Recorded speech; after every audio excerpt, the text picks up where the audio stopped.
नरजन्माने घेऊन आलो ना महाराज, तर या जन्माचे आणि या मानव देहाची किंमत आम्हाला कळणं अत्यंत गरजेचं आहे महाराज. ठीक आहे ना. मनुष्य जन्म मिळाला परंतु तो आम्हाला सार्थकी लावता आलेला नाही. बारकाईने विचार करा ना, आमचं बालपण अज्ञानपणामध्ये निघून जावं, आमचं तारुण्य शिक्षणामध्ये मैबाप होई शिक्षण घेण्यात नोकरी मिळवण्यात निघून जावं. शिक्षण नोकरी झाली, आई वडिलांना वाटलं आता मुलाच्या पाठीमागं संसाराची जबाबदारी दिली पाहिजे, मुलाचं लग्न लावून दिलं महाराज, त्याचा प्रपंच त्याच्या पाठीमागे लागावा.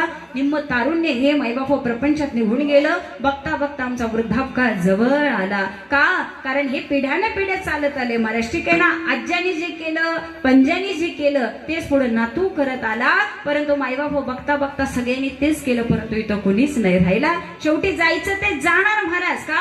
आयुष्याचा नाश आम्हाला करायचा नाहीये. म्हणून तुकोबाराय सांगतात, आयुष्य इतकं सुंदर जगा की आयुष्यावरती विचार करण्याची वेळ आपल्या प्रत्येकावरती आली पाहिजे. क्षणोक्षणी हाची करावा विचार, तरावया पार भव सिंधू. विचार करा ना महाराज की आयुष्य निघून गेलं, आता आम्हाला काय केलं पाहिजे. नाहीतर एक वेळ अशी येते, क्या किया क्या किया क्या किया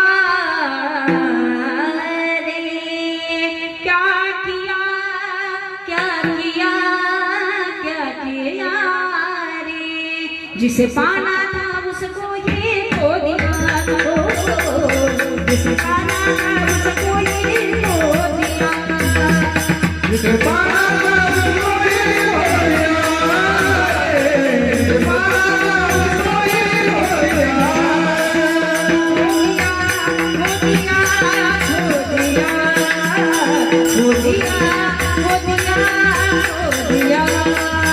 जिसे पाना था